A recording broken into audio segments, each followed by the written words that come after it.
Expressive میں آپ کو ایک بار پھر سے خوش آمدید۔ بالکل، اور اب ذکر کریں گے کچھ محرم الحرام کے حوالے سے۔ آپ کو معلوم ہے نئے اسلامی سال محرم کے آغاز کے ساتھ ہی نئے اسلامی سال کا آغاز ہو جاتا ہے، اور نئے ہجری سال 1443 کا آغاز ہو چکا ہے، اور مسلمان اسلام کی ہم اگر بات کرتے ہیں تو نئے اسلامی سال کا آغاز انتہائی عظیم قربانیوں کا پیامبر ہے، ان کو یاد کرتے ہوئے ہوتا ہے۔ نئے اسلامی سال کا آغاز ہو تو عرب اور عجم میں جہاں کہیں بھی مسلمان آباد ہوں، انہیں حقیقی معنوں میں ہجری سال نو کے آغاز پر خوشی تو ہوتی ہے، کیونکہ تاریخ اسلام کا تمام تر سرمایہ انہی قمری مہینوں اور ہجری تاریخ سے ہی وابستہ ہے۔ ہر نئے اسلامی سال کا آغاز ہمیں ہجرت نبوی کے عظیم واقعے کی بھی یاد دلاتا ہے، اور اس کی یاد دلا کر اس عہد کی تجدید کرتا ہے کہ اگر مسلمانوں کو تنگی اور دشواریوں کا سامنا کرنا پڑے، اہل اسلام پر ظلم و بربریت کے پہاڑ توڑے جائیں، ان پر زندگیوں کو تنگ کر دیا جائے، تو ایسے کڑے وقت میں بھی وہ کفر کے ساتھ رواداری اپناتے ہوئے اپنے عقائد اور نظریات میں لچک پیدا نہ کریں، بلکہ اپنے دین اور ایمان کی حفاظت میں اپنا سب کچھ لٹانا پڑے تو لٹا دیں، لیکن اپنی استقامت میں کسی بھی صورت لغزش پیدا نہ ہونے دیں۔ محرم الحرام اسلامی اعتبار سے انتہائی اہم مہینہ ہے، جیسا کہ ہم اس سے پہلے بھی بات کرتے رہتے ہیں۔ اسلامی سال کا پہلا مہینہ ہے، اور اللہ رب العزت نے سال کے 12 مہینوں میں مختلف دنوں اور راتوں کی خاص اہمیت اور فضیلت بیان کر کے ان کی خاص برکات اور خصوصیات بیان فرمائی ہیں۔ آج ہم محرم الحرام ہمیں کس چیز کا درس دیتا ہے، یہی ہمارا آج کا موضوع ہے۔ آج کا ٹاپک ہے، اور اس کی اہمیت اور فضیلت پر بات کرنے کے لیے ہمارے موجود ہیں علامہ عمران بشیر، ان کو ہم خوش آمدید کہیں گے۔ بہت شکریہ علامہ صاحب کہ آپ نے اس موضوع پہ ہمیں جوائن کیا۔ محرم الحرام کے حوالے سے بات کریں تو اس کی اہمیت و فضیلت کیا ہے، یہ ذرا آغاز میں اس گفتگو کا آغاز اب اسی سے کیجیے گا۔ بسم اللہ الرحمن الرحیم، نحمدہ ونصلی علی رسولہ الکریم۔ محرم الحرام ہمیں ایک بہت گہرا سبق دیتا ہے۔ قربانیوں کی ابتدا سیدنا ابراہیم علیہ السلام نے اپنے بیٹے کی قربانی کے ساتھ کی، ان کے گلے پہ چھری چلا کر کی، اور اس کی انتہا سیدنا حضرت امام حسین رضی اللہ تعالیٰ عنہ کام ہوتا ہے۔ یہ ساری قربانیاں ہمیں ایک بہت بڑا سبق دیتی،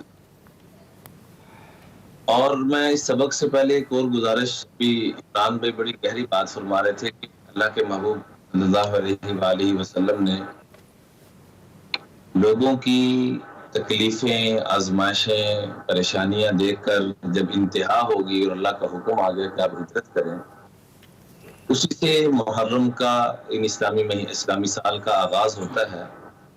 آپ نے جو پہلا خطبہ دیا، اتنے سال تکلیفیں ملنے کے باوجود پہلے خطبے میں جو ابتدائی کلمات تھے، اس میں سے ایک کلمہ بھی ایسا نہیں ملتا آپ کو جس میں اللہ کے محبوب نے کوئی شکوہ، کوئی شکایت کی ہو کہ مجھے فلاں نے ایسے کیا، مجھے فلاں نے یہ ظلم کیا، کوئی شکوہ شکایت نہیں۔ تو ہم بھی اپنے اس مبارک سال کا آغاز شکوے شکایات کو ختم کر کے کریں، جیسے اللہ کے محبوب صلی اللہ علیہ وآلہ وسلم ہجرت فرما کے تشریف لے جا رہے ہیں، اور سامنے سارے جانثار بیٹھے ہوئے ہیں، اور پہلا خطبہ دیا جا رہا ہے، اور اس خطبے کے اندر کوئی شکوہ نہیں، کوئی شکایت نہیں۔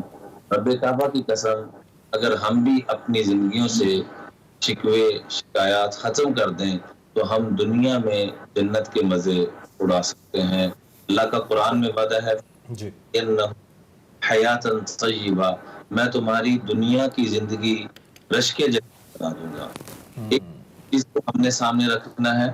دوسرے نمبر پہ سیدنا ابراہیم علیہ السلام نے اپنے بچے کو نہیں اصل میں ذبح کیا تھا، اصل میں خواہشات کو ذبح کیا گیا، اور اس کی تکمیل سیدنا حضرت امام حسین تک یہ معاملہ۔ اچھا علامہ، ایک جانب ہم اپنے ملک کی اگر بات کرتے ہیں، خاص طور پہ پوری امت مسلمہ کی بات نہیں کرتے، پاکستان کی بات کرتے ہیں، تو چاہے ابراہیم علیہ السلام کی قربانی ہو یا حضرت حسین کی قربانی ہو، دونوں کے اندر ہم پیش نظر آتے ہیں۔ بڑی عید پہ قربانی میں بھی اور محرم الحرام میں بھی اہل بیت کی قربانیوں کو خراج تحسین پیش کرنے کے لیے بھی، لیکن جب ہم عملی زندگی کی جانب آتے ہیں تو ان دونوں میں اگر سب سے کوئی نچلا درجہ ہے تو وہ بھی ہمارا ہی ہے، یعنی کہ ہم ایک دوسرے کے لیے ایثار اور رواداری کا مظاہرہ نہیں کرنا چاہتے، ہم ان تمام تعلیمات سے دور رہتے ہوئے زندگی گزارتے ہیں یا گزار رہے ہیں جن کی جانب یہ دونوں بڑی قربانیاں محرم الحرام کے حوالے سے ریفر کرتی ہیں۔ اس پہ کیا کہیں گے آپ؟ اس میں گزارش یہ ہے کہ ہم نے حقیقت میں اس کو اپنایا نہیں ہے، فارمیلٹی والا اپنایا ہوا ہے۔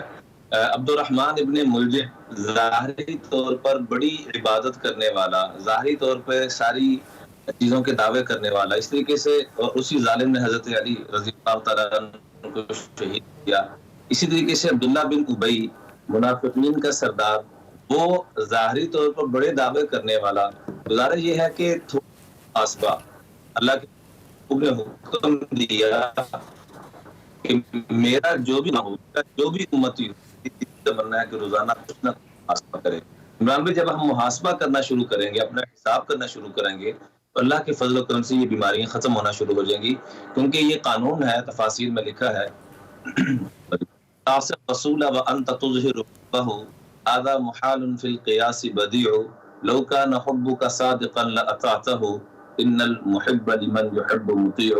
کہ دعویٰ تم اس مبارک خاندان اور اس مبارک پیغمبر صلی اللہ علیہ وآلہ وسلم کی محبت کا کرتے ہو، اور جب عمل کی باری آتی ہے انہی کی نافرمانی کرتے ہو.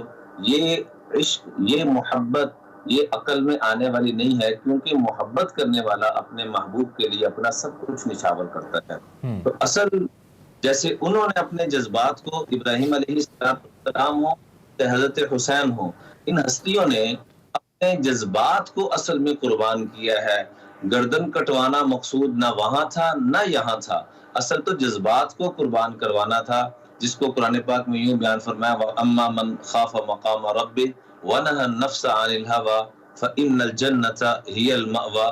کہ جو شخص اپنی خواہشات کی غلامی سے نکل جائے اور رب سے صحیح معنی میں ڈرنے والا بن جائے، تو جنت کو اس کو ملے گی. دنیا بھی اللہ اس کو جنت کے انعامات سے نواز دیں گے. تو ہماری یہ جو غفلت ہے عمران بھائی، اس کی بنیادی ایک وجہ یہ ہے کہ ہم ان تعلیمات سے اس طریقے سے آشنا نہیں ہے جس طریقے سے ہونا چاہیے. نمبر 1. نمبر 2، ہماری ان سے ویسی محبت نہیں ہے جو محبت ان کے ہاں مطلوب اور مقصود ہے. یہ دو چیزوں کو ہم نے اللہ سے مانگنا ہے، جتنا جو مانگے گا رب تعالیٰ اس کو اتنی توفیق عطا فرمائے. بے شک مولانا، بہت شکریہ اس عام موضوع پہ ہم سے بات کرنے کے لیے اور اپنا جو علم ہے وہ اس حوالے سے ہم تک پہنچانے کے لیے. ہم بات کر رہے تھے محرم الحرام کے حوالے سے اور ہجری سال کے آغاز کے بارے میں.